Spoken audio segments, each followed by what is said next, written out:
Eh bien, bonsoir. Bonsoir. Et bienvenue à cette conférence annuelle d'astrologie mondiale. Ce dont nous allons traiter, c'est de géopolitique, c'est d'humanité. Où en est l'humanité? Dans quel cycle se situe cette humanité? Et comment nous, en tant qu'individus, pouvons trouver des solutions face au changement gigantesque qui est en train de se mettre en place. Alors, ce qui se joue dans le monde est la conséquence de 3 cycles. Des cycles très longs, puisque le premier cycle est un cycle de 3800 ans, et il y a une concurrence de 3 cycles dans le temps présent, en quelques années là, qui implique que l'humanité est en profond bouleversement. Le premier cycle s'est mis en place en 88-93. C'est le rapprochement de 3 planètes au même endroit du ciel. Donc c'est assez rare, parce que c'est des planètes lentes. C'est un cycle de 3800 ans. La dernière fois que ce cycle s'est fait au même endroit, c'était en moins 1777. Moins 1777, c'est Babylone, c'est Abraham, donc l'émergence du monothéisme, l'émergence du patriarcat, et c'est l'empire hittite qui a donné à l'humanité l'âge de fer. Il y a eu d'autres rassemblements des 3 planètes ici, Saturne, Uranus, Neptune. Voilà, c'est les 3 planètes là. Là, elles sont en Capricorne. Et la dernière fois que ces 3 planètes étaient en Capricorne, c'était en moins 1777. Ce rassemblement des 3 planètes a eu lieu à d'autres endroits, à d'autres moments. Il y a eu en moins 917, Deuxième Empire assyrien, moins 56, Empire romain, 625, Empire musulman, 1306, Renaissance. Mais au même endroit, à l'endroit du Capricorne, ça fait 3800 ans. 3800 ans en arrière, c'est l'émergence du patriarcat. L'émergence du patriarcat, c'est la fin du matriarcat. L'émergence du patriarcat, c'est l'émergence de la fonction de père. Et avec la fonction de père qui émerge, qui n'existait pas auparavant, parce que la fécondation n'était pas associée à l'acte sexuel, dans l'ancien temps, c'était associé au vent. Les femmes étaient enceintes par le vent. Et ce n'est qu'à partir du moment au néolithique, grâce à l'élevage, qu'on s'est aperçu que la reproduction était liée à l'acte sexuel. Parce que dans la nature, eh bien, la reproduction se fait de manière cachée. Évidemment, dans une étable ou dans un enclos, ça ne se fait pas de manière cachée. Donc, tout ça, ça va ensemble. Et il y a émergence dans la conscience de l'humanité que l'enfant n'est pas l'enfant que du père, que de la mère, c'est aussi l'enfant du père. Et à partir de là, il y a une bascule complète qui se met en place dans les systèmes relationnels, à savoir l'émergence du droit d'aînesse. C'est l'aîné qui hérite. Dans le matriarcat, c'est la dernière fille qui hérite. C'est l'inverse. La fonction de la femme est complètement rabaissée, c'est l'émergence du patriarcat, et on est tout juste en train de sortir de ça. Pourquoi on en sort? Parce que 89-93, c'est le point de départ d'un nouveau système relationnel dans l'humanité, nouveau système relationnel dans lequel la femme retrouve une place qu'elle n'avait jamais eue, puisque avant c'était la mère, c'était pas la femme. Donc, il y a un tournant gigantesque qui est en train de se mettre en place, et notamment, ceci est lié à la relation d'Uranus à Neptune. Alors, il y a Saturne qui vient compacter tout ça. La plus lente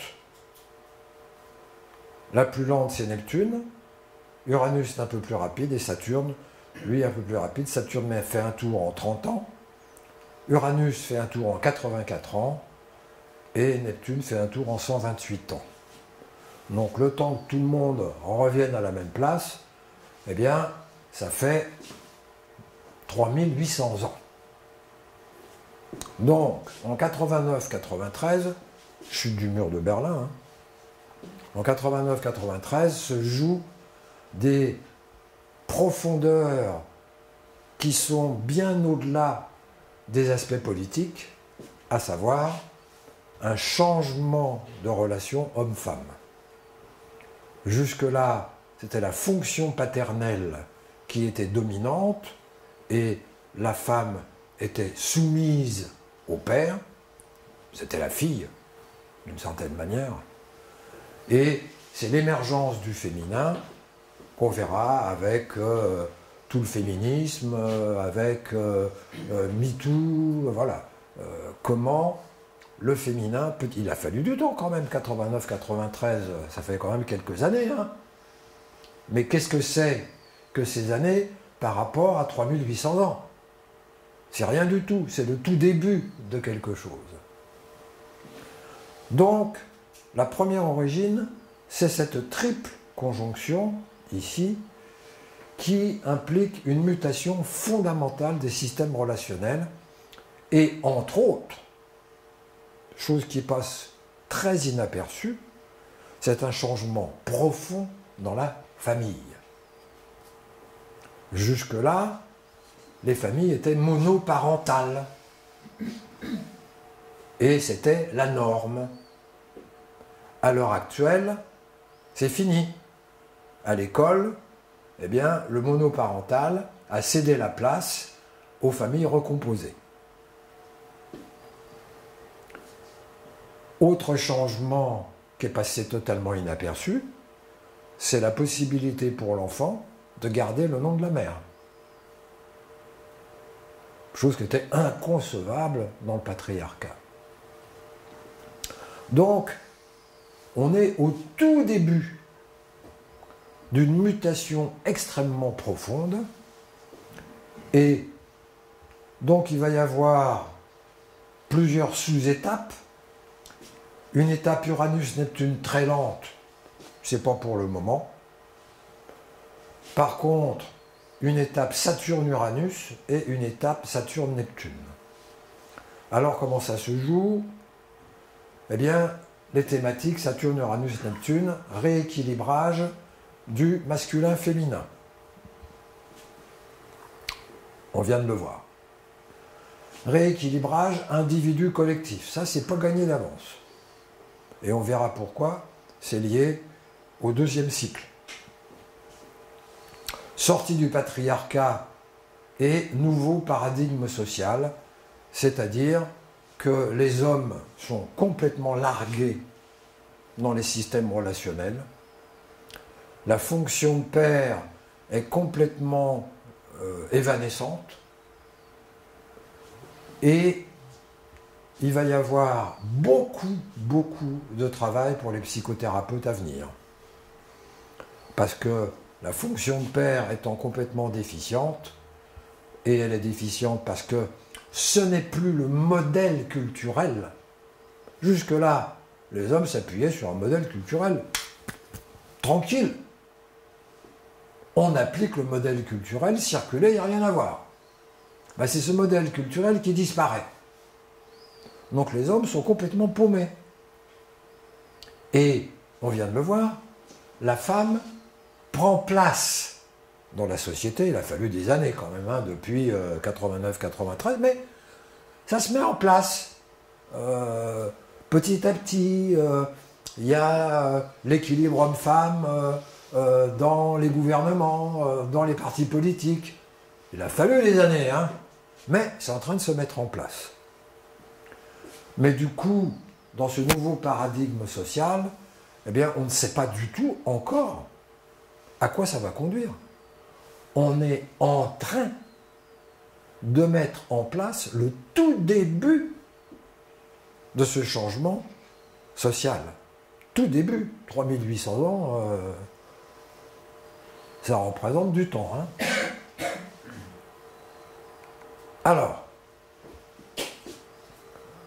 on a vu que dans ce triple conjonction, il y a un lien Saturne-Uranus, un lien Saturne-Neptune.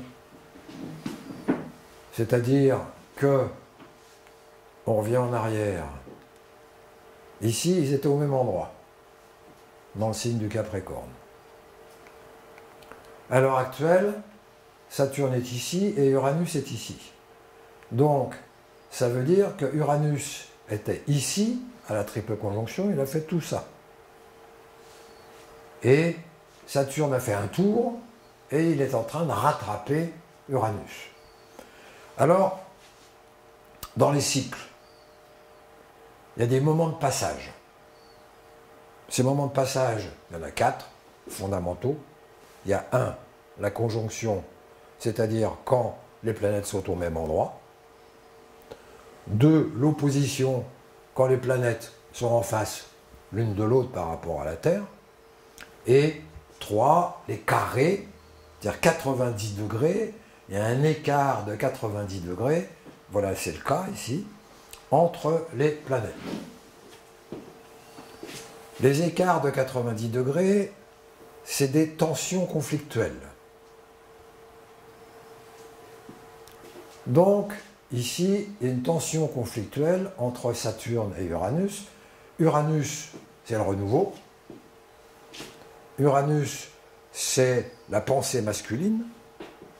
Uranus, c'est la technologie. Uranus, c'est la capacité de trouver sa liberté dans un contexte collectif. Et Saturne, c'est la législation.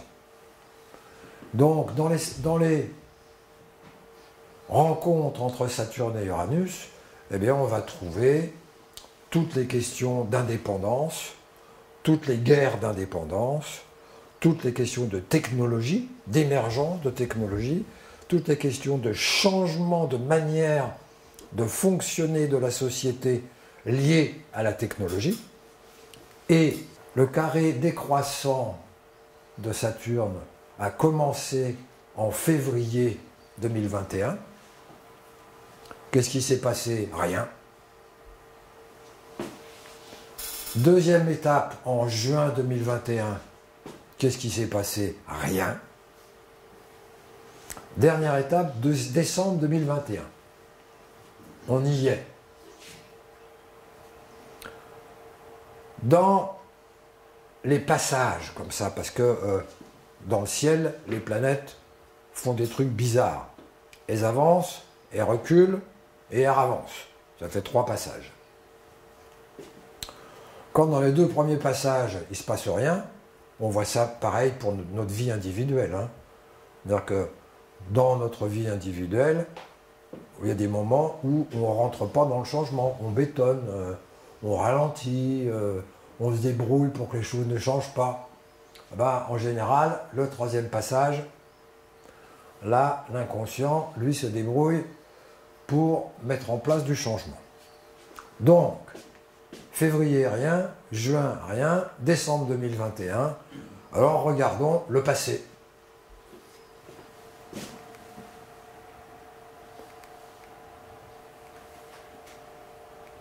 On va y arriver.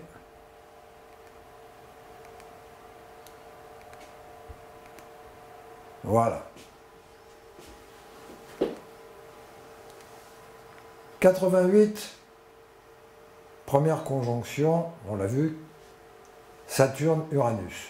Qu'est-ce qui se passe là? Intervention humanitaire.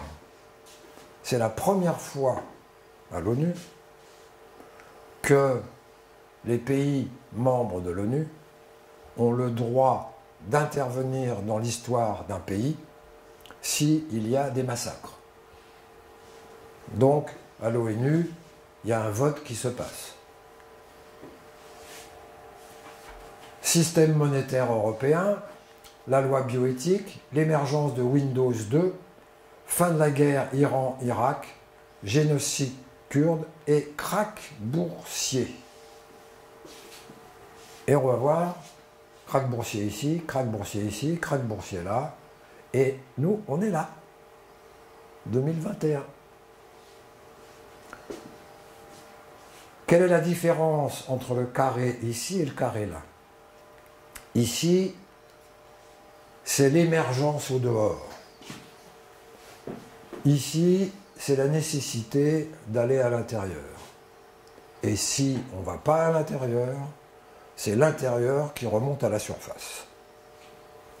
Si on regarde l'histoire du krach boursier, on va le retrouver ici, c'est la bulle économique. Si on regarde, c'est la crise du crédit immobilier aux États-Unis, les subprimes. Avec, on file du fric aux banques parce que les banques sont en train de s'écrouler. C'est-à-dire que la solution, c'est de mettre une rustine, plutôt que de remettre en cause le système bancaire et la manière dont fonctionne le système bancaire. Donc, on met des milliards de dollars dans les banques se renflouent et elles continuent à fonctionner exactement de la même manière qu'auparavant. Donc 2021, ici, premier passage, rien. Deuxième passage, rien. Troisième passage, 21 décembre. Donc il faut s'attendre à une grosse crise économique. Notre société ne va pas se mettre une balle dans le pied. Notre société est extrêmement malléable et extrêmement fluide. Tout l'enjeu ici, de cet endroit du cycle, c'est de trouver des réponses dans la profondeur et non pas des réponses dans le matériel. Parce que, à cet endroit du cycle, il n'y a pas de réponse dans le matériel possible. Il n'y a de réponse que dans la profondeur. Donc, on est là, au bord d'une énorme crise économique. On en a les prémices, à savoir les manques de matériaux, manque de bois, manque d'acier, à savoir les problématiques chinoises par rapport à l'énergie. Ils n'ont plus de charbon,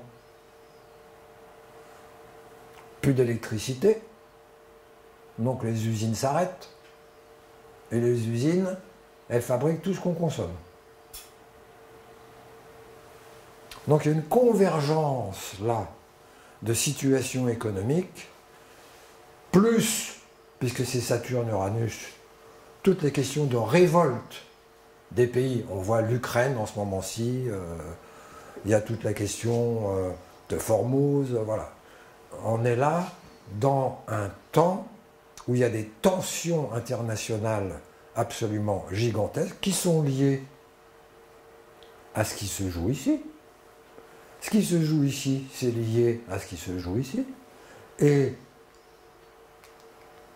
ce qui se joue ici est directement lié aux choix et aux décisions qui ont été prises sur le plan géopolitique dans l'année 88-89.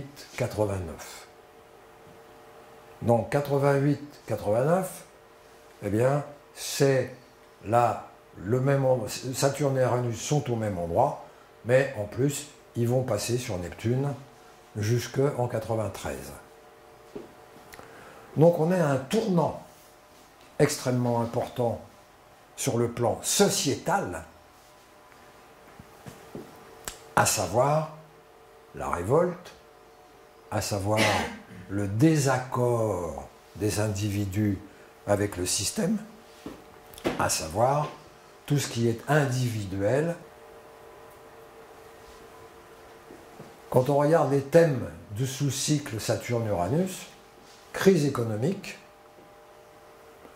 guerre de démocratie, il y a l'Ukraine là-dedans, on retrouve l'Ukraine dans le temps présent, féminisme, tous les mouvements féminins, alors on va le retrouver là,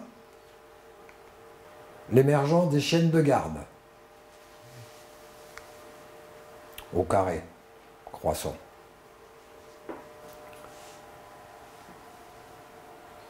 Ici, la 4e vague féministe. Et ici, la marche des femmes et l'émergence de MeToo. Donc, toute l'émergence du féminin pour sortir du patriarcat. Donc, arriver à cet endroit-là, c'est aussi une crise relationnelle homme-femme avec l'émergence de ce qui était caché, donc les abus sexuels, les problèmes avec les pères, etc. Donc tout ça, ça va complètement remonter à la surface de manière légale par la justice en 2021.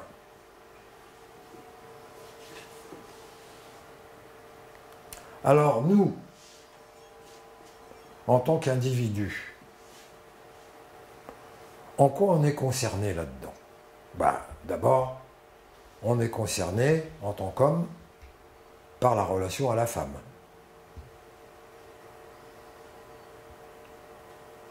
Il y a un changement radical dans la relation homme-femme. Il y a un changement radical dans l'inconscient de l'humanité. Et nous, en tant qu'individus, on est confrontés à ça. C'est-à-dire que l'homme n'a plus de modèle relationnel. Il ne peut plus s'appuyer sur un archétype social. Mais, du côté de la femme, c'est exactement la même chose. Il est question pour elle de quitter le maternant pour émerger au féminin. De quitter le statut de fille pour émerger au féminin. Donc de quitter la dualité mère-fille pour émerger au féminin. Et ça se joue dans les couples. C'est pas dans l'humanité que ça se joue là, dans notre vie à nous. Et pourquoi ça se joue dans notre vie à nous? Parce que ça se joue dans l'humanité. Et que nous, en tant qu'individus, on est forcément concernés par ce qui se passe dans l'humanité. Et, comme je le disais, on ne peut plus compter sur des modèles relationnels. La femme ne peut plus compter sur un statut de fille, la femme ne peut plus compter sur un statut de mère. Il est question pour elle d'expérimenter qu'est-ce que c'est que le féminin. Et évidemment, ça va de pair avec la relation à l'homme. L'un ne peut pas se faire sans l'autre. Et comme le disait un philosophe, le futur de l'humanité passe par la femme. Tout simplement parce que nous sommes en train de sortir du patriarcat. Pour aller vers quoi? On ne sait pas. Vers un nouveau modèle relationnel homme-femme. Et dans ce nouveau modèle relationnel homme-femme se trouve posée la question du lien entre l'individu et le collectif. Donc, ici, se joue aussi toute la question de l'ultralibéralisme et de la fin des services publics.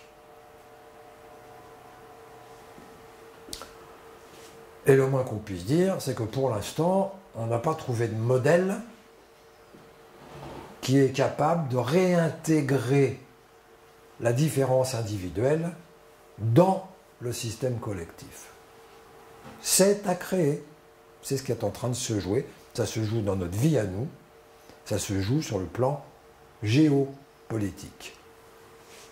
On va passer à la deuxième origine. On a vu, la première origine, c'est 89-93. La deuxième origine, c'est 2020. Donc il n'y a pas longtemps. Hein. C'est l'émergence du Covid. Mais le Covid, c'est le prétexte. Le sujet, c'est pas le Covid. Le sujet, c'est un changement de paradigme.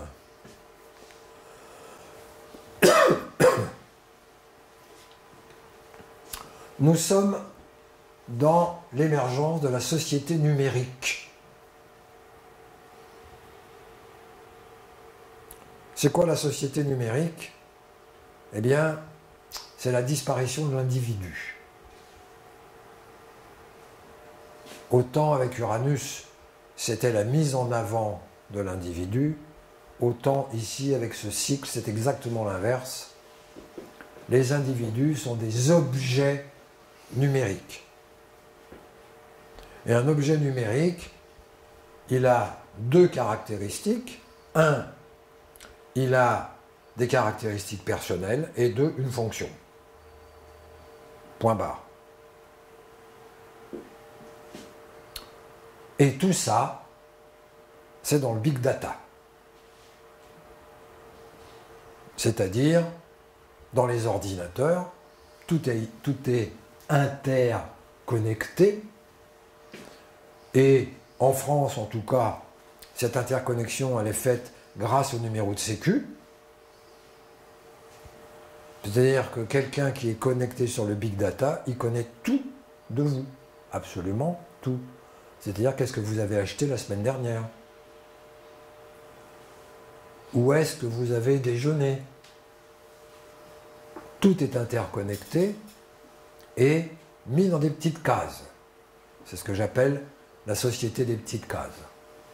Donc, objectisation des individus, nous devenons des objets numériques. Ça, c'est facile à voir.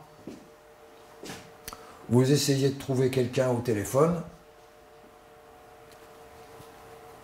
mais vous pouvez vous lever matin pour trouver quelqu'un qui vous réponde.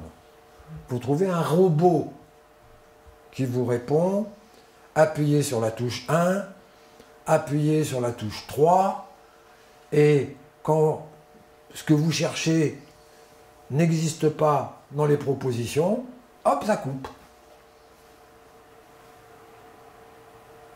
La société des petites cases.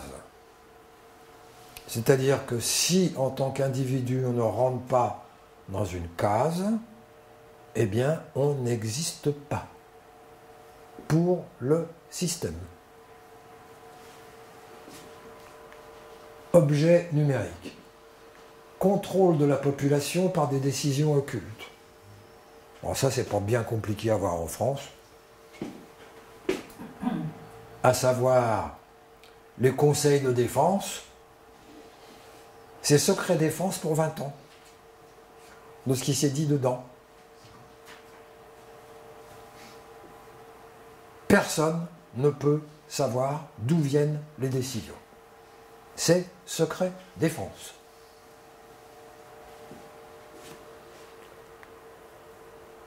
Manipulation de l'information. Moi, je prêche des convaincus, là. C'est la fin de l'objectivité, y compris l'objectivité scientifique. La science devient une croyance.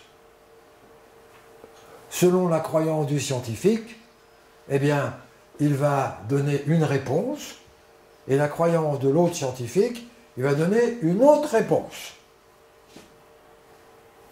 Fin de l'objectivité tout devient subjectif. C'est-à-dire que pour se faire son opinion, on ne peut pas s'appuyer sur une vérité. Impossible, parce qu'il y a tout et son contraire sur Internet. Donc, ça devient une croyance. Moi, je crois que la vérité, c'est ça. Voilà. Parce que je privilégie plutôt telle information que telle autre. En fonction de mon feeling, en fonction de ma manière d'être, etc. Division de la population entre orthodoxes, les bien-pensants, et paradoxes, les singuliers. À l'heure actuelle, il y a un rejet de ceux qui ne pensent pas pareil.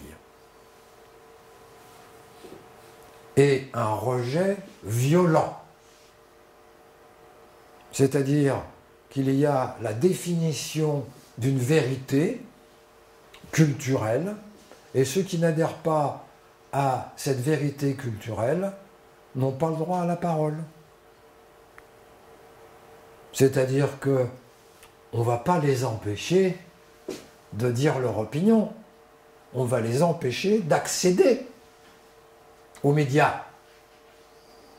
Donc on va les empêcher d'être entendus.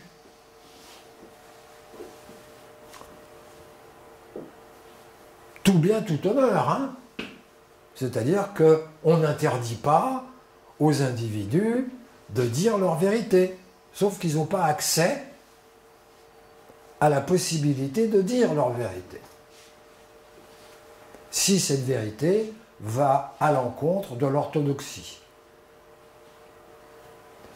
J'ai là eu l'occasion d'entendre un témoignage d'une femme qui était dans un atelier et qui pratiquait l'atelier avec une animatrice, voilà.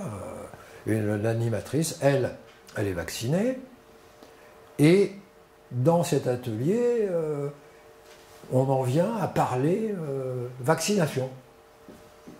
Et la personne dont je parle, elle dit, moi je ne suis pas vaccinée. Elle a été virée du groupe. Éjectée.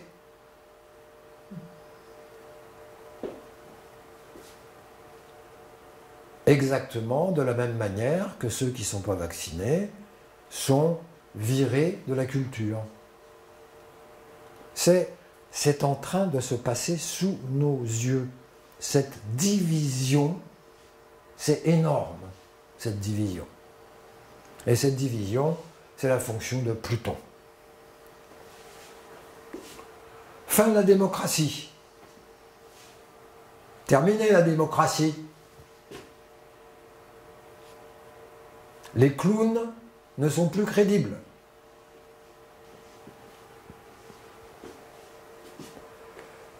Et cette fin de la démocratie passe par quelque chose qui est extrêmement grave et qui passe assez inaperçu, qui est l'infantilisation. Et cette infantilisation passe par la réémergence de quelque chose qui avait disparu depuis la royauté, la réémergence des privilèges.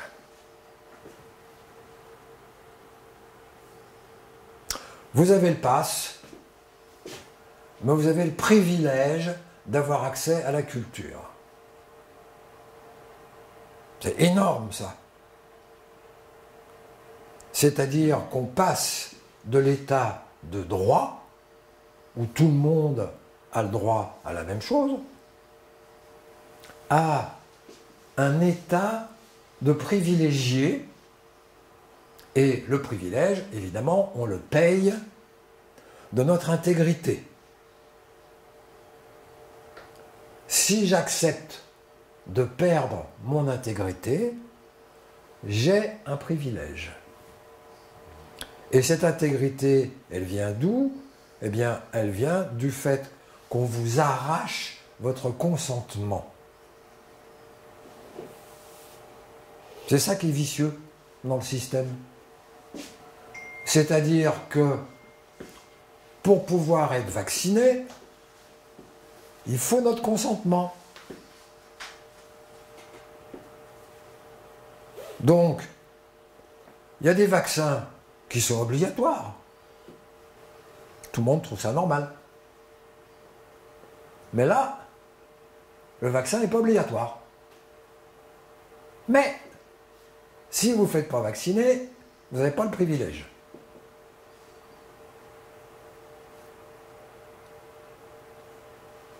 Infantilisation. Fin du bien commun au profit de la rentabilité. Bon, ça c'est facile à voir, les hôpitaux. Hein. On ferme des lits d'hôpitaux en pleine crise sanitaire. Ça, c'est extraordinaire, ça. Et après, on dit que les hôpitaux sont surchargés. Ben forcément, on ferme des lits.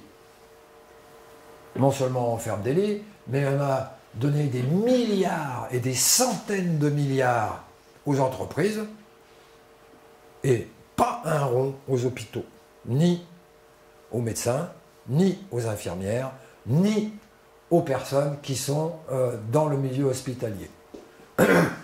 Au contraire, on fait le ménage. On va regarder des choses plus positives quand même. C'est aussi l'émergence de l'intelligence artificielle. Alors ça, on ne s'en rend pas vraiment bien compte. Mais ceux qui ont un peu l'habitude du smartphone, quand vous faites un texto, qu'est-ce que vous faites? Ben, vous causez dans le poste. Et ça écrit. Intelligence artificielle. C'est dans notre vie quotidienne. Et cette intelligence artificielle, eh bien, on va là, l'année prochaine, c'est-à-dire en 2022, c'est pas dans 10 ans, c'est pas dans 50 ans. La voiture autonome, niveau 3, ça y est, ça débarque en 2022. Alors, c'est pas le niveau 4, c'est-à-dire qu'elle ne conduit pas toute seule.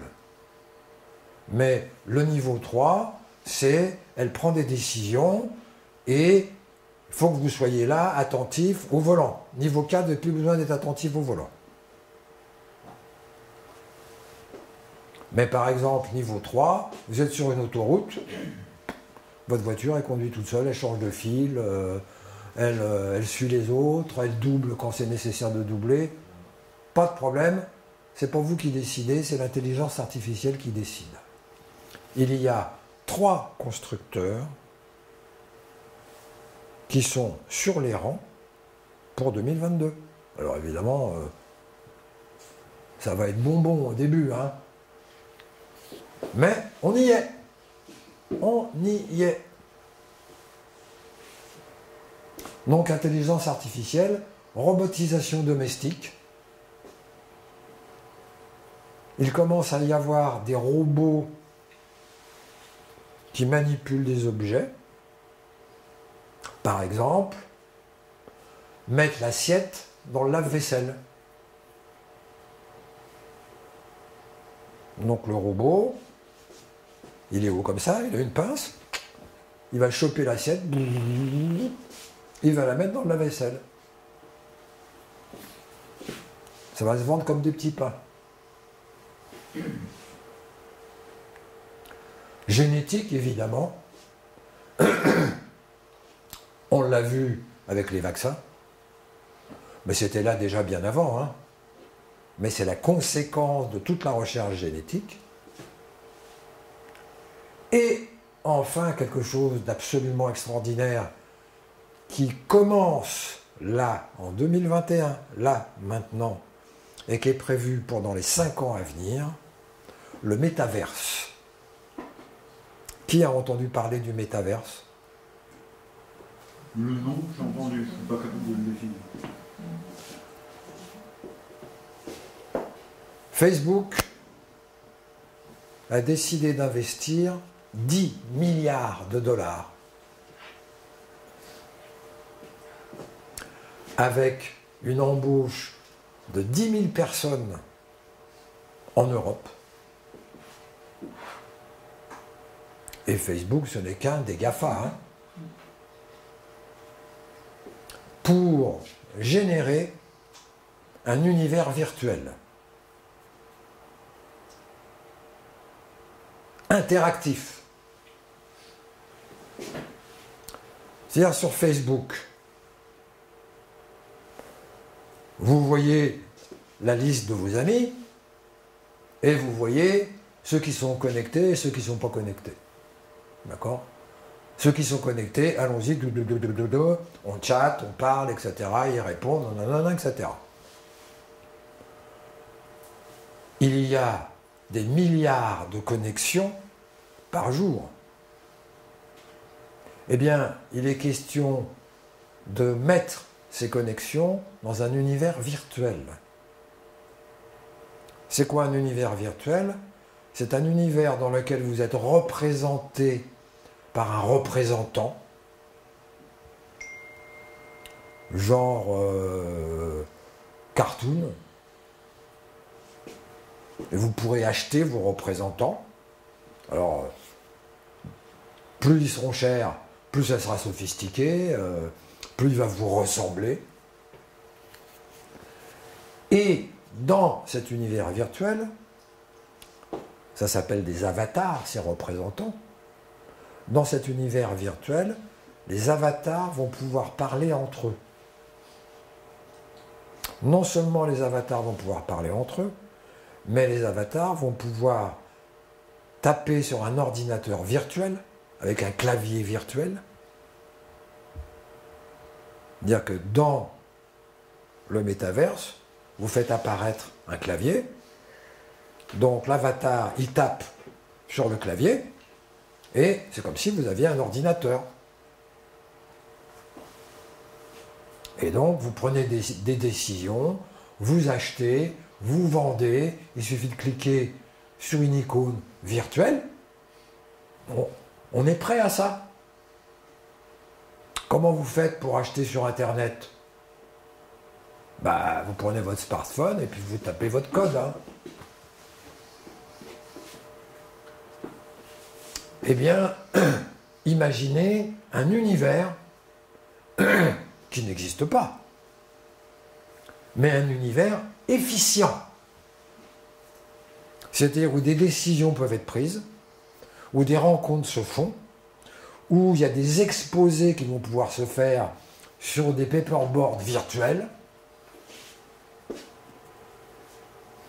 où on va pouvoir se réunir dans une salle virtuelle avec des personnes qui sont à l'autre bout du monde, ce qu'on fait déjà,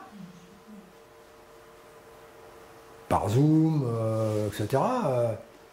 Mais, sauf que là, ça sera virtuel, c'est-à-dire des avatars, des représentants de notre personne qui parlera à un autre représentant d'une personne.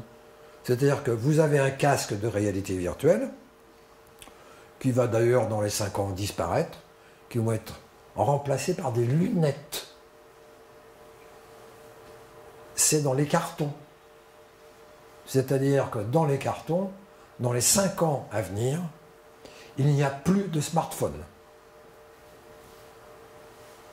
C'est remplacé par des lunettes.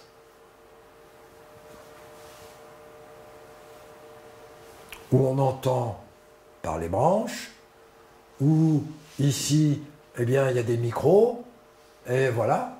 Et à partir de ce moment-là, plus besoin de smartphone, tout est dans les lunettes. C'est pour demain, c'est pas pour après-demain.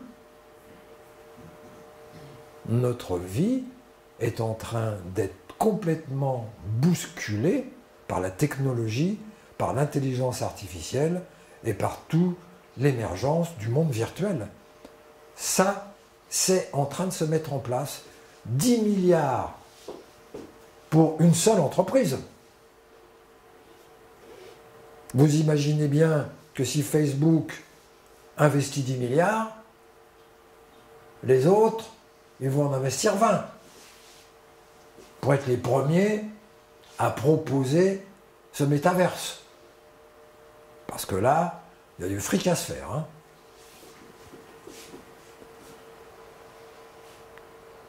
Changement de la perception de la réalité objective. Alors ça, c'est intéressant. Quand on est dans un univers virtuel, c'est une réalité immersive. On est dans cet univers, on interagit avec cet univers, et c'est la première fois dans l'humanité, la première fois, où il y a l'émergence d'un autre univers que l'univers matériel. Jusqu'à présent, seul l'univers matériel était à notre disposition. Sauf évidemment ceux qui ont développé des capacités psychiques hors normes, qui ont accès à d'autres réalités. Mais enfin, ça, c'est quand même pas à la portée de tout le monde. Alors que là, ça va être à la portée de tout le monde. Donc, on en revient à fin de l'objectivité. Parce que l'objectivité, le monde objectif, le monde matériel, va devenir une instance particulière de réalité. Il va y avoir la réalité objective, la réalité de tel univers, la réalité de tel autre univers. Il va y avoir plein d'univers différents. C'est infini. Et enfin, l'émergence des forces cachées de la nature.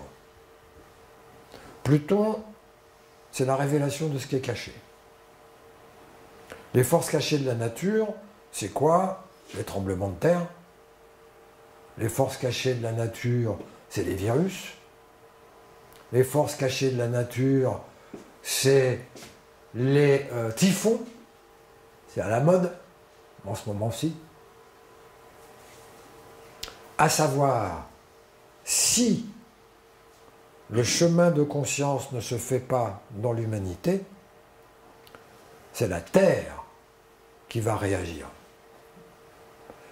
Et ça, en tant que praticien, en tant qu'astrologue, c'est une évidence pour moi. Quand, dans la vie d'un individu, la personne ne répond pas à une nécessité de changement pour X raisons, souvent pour des raisons sécuritaires. Qu'est-ce qui se passe? C'est le corps qui fait « Coucou, je suis là ». Tu veux pas changer, eh ben tu vas être obligé de changer. Moi, ton corps, je vais t'obliger à changer. Eh bien, en termes d'humanité, le corps, c'est quoi? C'est la Terre. Notre corps, c'est la Terre, en tant qu'humanité. Nous sommes la conscience de la Terre, en tant qu'humanité.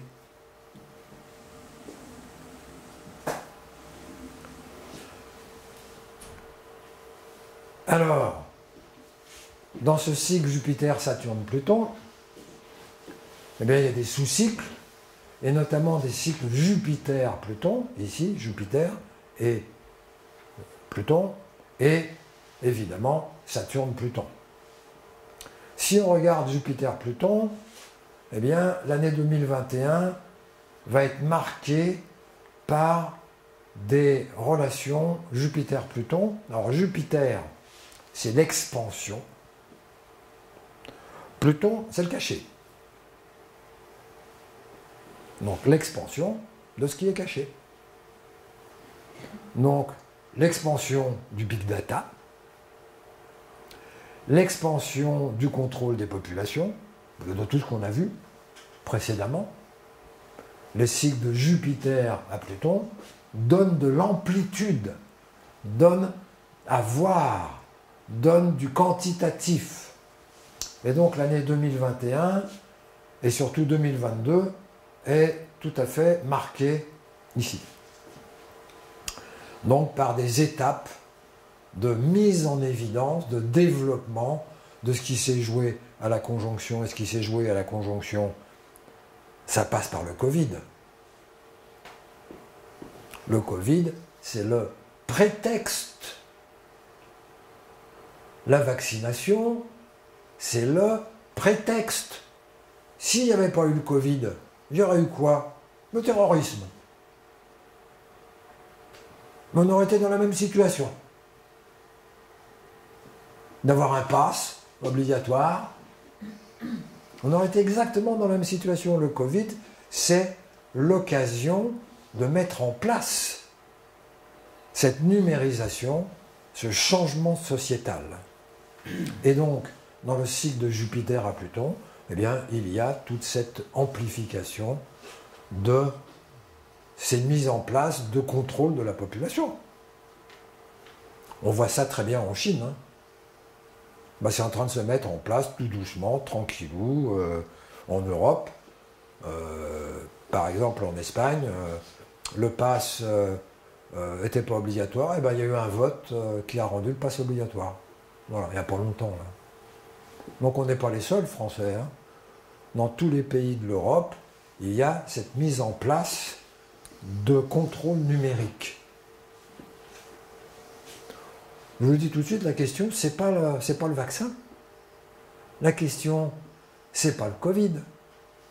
Le vaccin, le Covid, c'est l'occasion d'imposer un changement numérique. Troisième origine des changements dans lesquels nous sommes, le début d'un cycle trigonalis Jupiter-Saturne. Alors c'est quoi un cycle trigonalis? Jupiter rencontre Saturne tous les 20 ans, pile poil. Mais 2020, c'est le début de la conjonction des signes d'air. Par exemple, 2020, cette conjonction se fait en Verseau, 2040, elle se fait en Balance, 2060 en Gémeaux, tous les signes d'air, c'est-à-dire que 2020, c'est ici, 2040, c'est en Balance, ici en Gémeaux, 2060. Ça fait un triangle dans le cercle, d'où la notion trigonalis. Donc c'est le début d'un cycle de 200 ans, le cycle trigonalis, mais en Verseau, c'est 800 ans. Mais quand on regarde en arrière, on tombe sur 1226, couronnement de Saint-Louis. Qu'est-ce qu'il a fait, Saint-Louis? Qu'est-ce qu'il a apporté dans l'humanité? Eh bien, la première des choses qu'il a apporté, c'est le louis. Tout le monde a entendu parler du louis d'or. C'est-à-dire une monnaie royale qui n'existait pas auparavant. Auparavant, les monnaies étaient battues par les ducs. Chaque duché avait sa monnaie. Donc, unification monétaire. Donc, ça a à voir avec le monétaire. Qu'est-ce qu'il a généré aussi? Eh bien, c'est la crise des albigeois. Et tout ce qui est toute cette capacité à générer le royaume de France. Jusque-là, le royaume de France était un tout petit royaume. Et donc il a annexé, par des mariages, par des combines, etc., il a annexé tous les duchés pour générer le royaume de France. Donc on voit donc là cette notion d'unité, d'unification, que ça passe par l'argent, que ça passe par le politique et que ça passe par la justice, parce qu'il a créé la justice royale, avec des représentants de la justice royale dans chaque duché. Donc en signe d'air, c'est le signe de la communication. Changement dans les déplacements. Signe d'air, c'est les déplacements.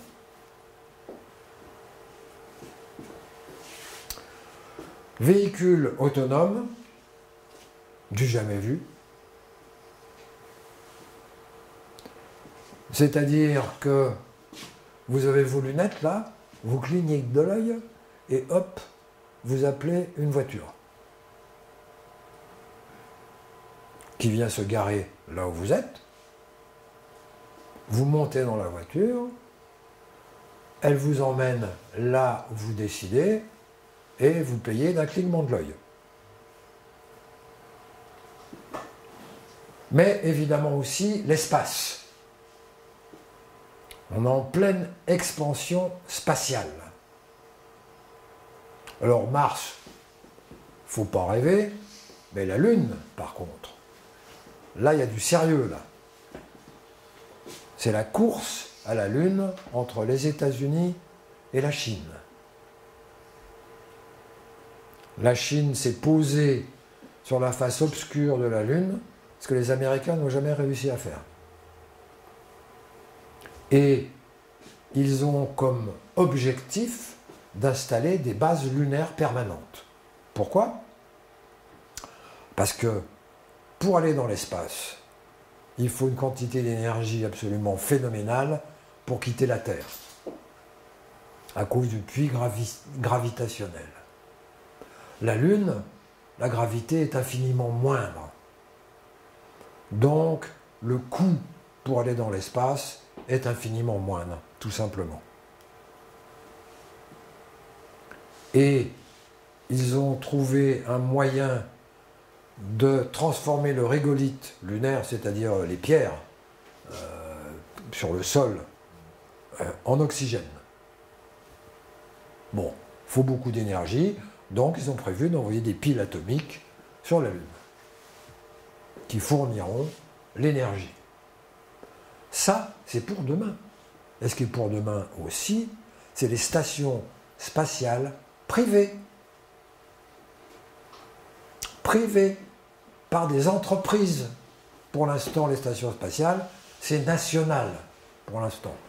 Et pour l'instant, il y a l'ISS, qui est un consortium de pays, entre les États-Unis, la Russie et l'Europe. Et il y a la station spatiale chinoise, qui vient d'être habitée il y a quelques mois, de manière permanente. Eh bien, les États-Unis ont mis en place un consortium d'entreprises pour construire leur station spatiale. À quoi ça sert une station spatiale? Ça sert à créer des matériaux qu'on ne peut pas créer sur Terre, à cause de la gravité. Et évidemment, des matériaux qu'on ne peut pas trouver et qu'on ne peut pas fabriquer en dehors des stations spatiales.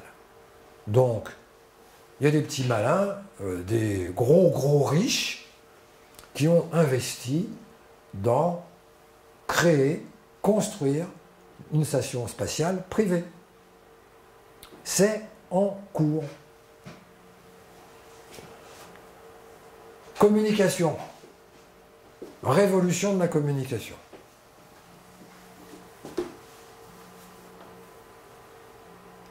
À cause du métaverse.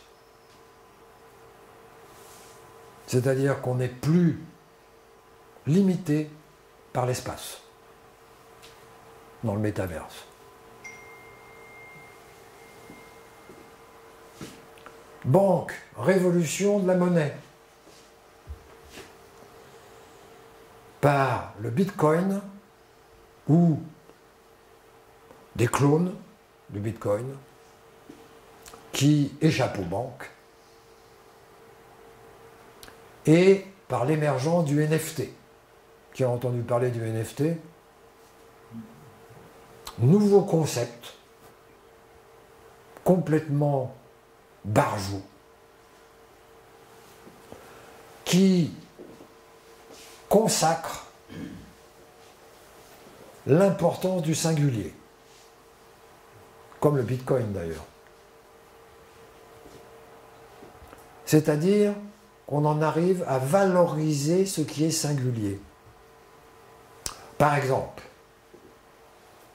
vous avez une œuvre, par exemple ce tableau-là.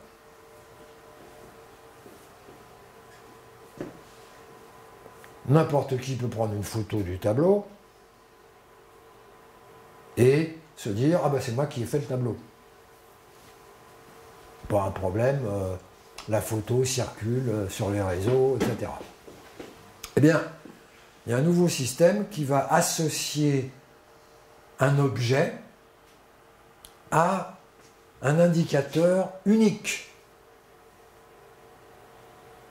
Si j'achète ici un NFT de ce tableau,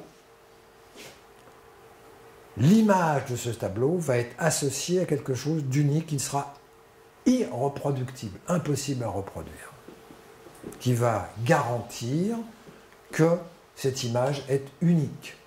Et ça, dans le métaverse, c'est absolument, ça va être le point de départ d'une économie complètement différente. Puisque dans le métaverse, n'importe qui peut fabriquer un objet virtuel, il suffit d'un ordinateur, des logiciels pour fabriquer un objet virtuel, tout simplement. C'est pas compliqué. Mais il y aura les objets virtuels de monsieur, madame, tout le monde, et il y aura l'objet virtuel unique. Alors là, il va valoir cher, celui-là. Donc, ça va révolutionner complètement l'économie, pas l'économie réelle, l'économie dans le monde virtuel, qui va fonctionner d'une manière très différente de l'économie bancaire. Ça existe déjà. Allez sur Internet, tapez NFT, et vous allez voir, il y en a des kilomètres. Ça date de 6 mois. Ça date pas longtemps. Donc, révolution du commerce et réunification des croyances, puisque ici, ça va être la possibilité de trouver à se réunir par affinité intellectuelle. Et ça va être l'émergence du local, l'émergence de systèmes relationnels qui sont basés sur un même mode de pensée, sur un même mode de croyance, chacun ayant son système relationnel, chacun ayant son réseau de communication interfacé avec d'autres réseaux de communication. Donc, nous, en tant qu'individus, on est confronté à ce changement absolument gigantesque de la société dans laquelle nous sommes. Ça n'a jamais été aussi vite. Il y a la destruction de tout ce qu'on a connu. Ça n'a jamais été aussi rapide pour l'émergence de concepts, d'idées, de manières d'être complètement étranges. Allez sur Internet, tapez NFT. Déjà, si vous comprenez de quoi ça parle, il faut déjà se lever matin. Hein. Et pourtant, c'est en train d'émerger, c'est en train de devenir le moteur économique dans le monde virtuel. Et les moteurs économiques dans le monde virtuel ne seront pas les mêmes que le moteur économique dans le monde réel. Donc, comment nous, en tant qu'individus, on peut faire? On ne va pas arrêter le changement de l'humanité, ça c'est clair. Ce changement de l'humanité, on l'a vu en décembre 2021, là, on ne sait pas du tout quelle forme ça va prendre. Soit, ça prend la forme d'une révolution, de révolte de la population. Soit, ça prend la forme d'une crise économique. Et l'un peut parfaitement être la cause de l'autre. Soit, c'est la planète qui décide de dire maintenant ça suffit. Vous n'avez rien compris, il y a les 3 étapes, là, il y a une crise économique, conjonction, carré, opposition, carré décroissant, vous n'avez rien compris, poum, addition. Ça peut prendre ces formes-là,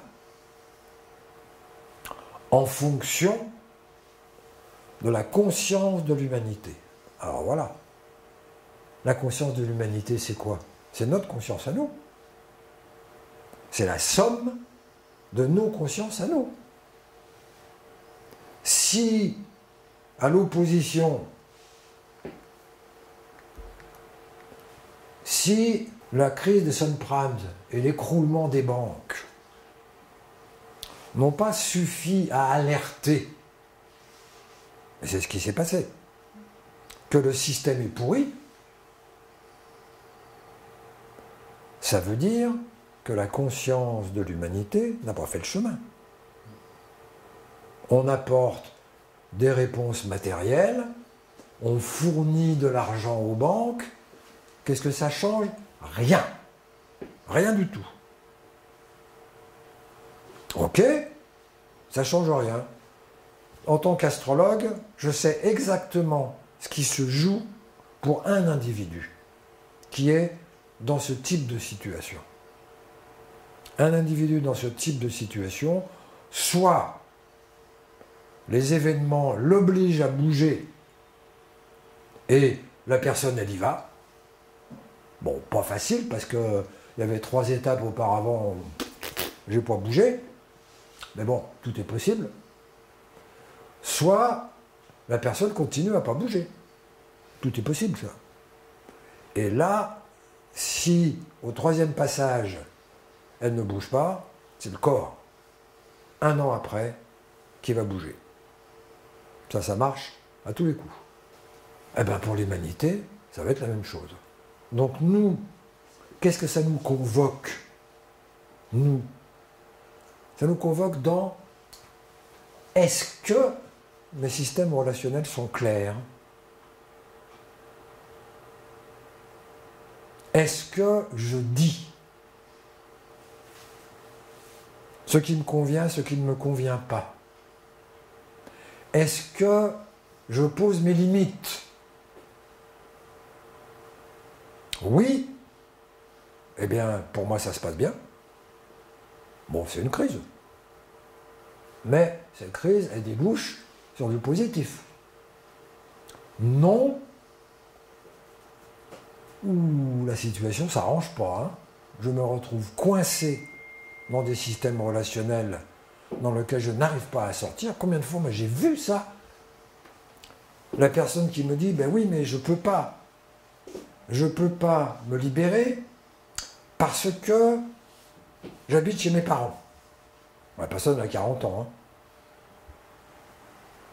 Hein. Et j'ai pas d'argent pour trouver des solutions autres. Donc je suis coincé. Direction Cancer.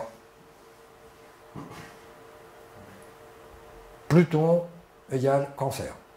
Pourquoi? Parce que Pluton égale N et N égale Cancer. Donc, est-ce que je mâchonne ma haine à l'intérieur et je ne veux pas le savoir? le corps, lui, va dire coucou. Pas d'accord. Ou bien, est-ce que je prends des décisions qui vont me sortir de la haine, qui vont me sortir de situations fusionnelles? Sinon, il y a deux options. Je me retrouve tout seul, comme ça au moins je risque pas de fusionner. Tranquillou. Ou je me retrouve embringué dans un système relationnel où j'étouffe. Cordon ombilical. Et plutôt que de dire non, le risque c'est de faire non. Je préfère être seul. Comme ça, je n'ai pas à dire non. Faire non, c'est dire non à tout.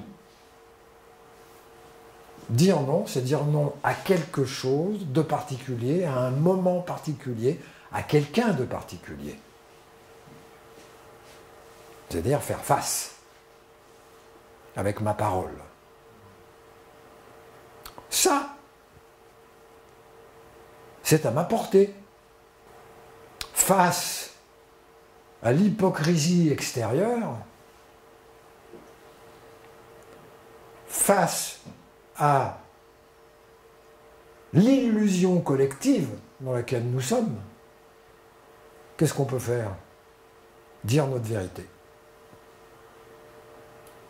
Dans mes systèmes relationnels proches, c'est là où ça se joue, c'est pas ailleurs. Ça, c'est accessible. Alors, on peut prendre l'option de la révolte. Il y a de la place pour tout le monde, il y a de la place pour tout. Mais être dans la révolte, c'est être contre. Et être contre, la référence, c'est l'autre. C'est-à-dire, je m'exclus. L'autre devient mon moteur. J'ai perdu mon moteur. Je fais contre le système. À juste raison. C'est pas ça la question.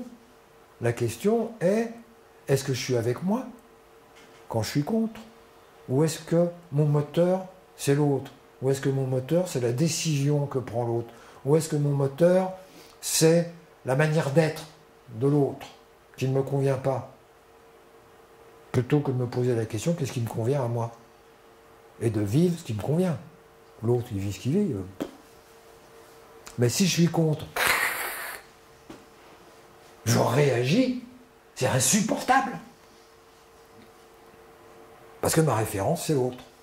L'autre ne vit pas comme moi, je voudrais qu'il vive. Et l'autre ne vit pas comme moi, je voudrais qu'il vive, parce que je voudrais qu'il vive ce que moi, je ne vis pas. Ça, on peut faire.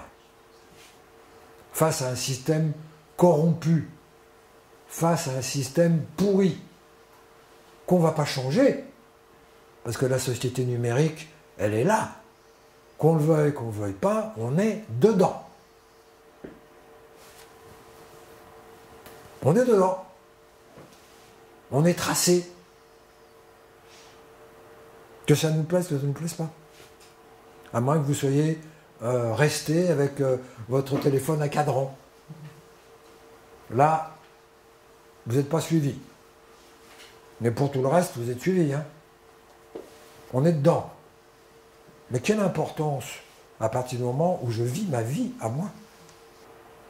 Quelle importance à partir du moment où je suis en accord avec qui je suis? Si je suis en accord avec qui je suis, l'autre il peut bien vivre sa vie, hein, ça ne me touche pas, ça ne me concerne pas.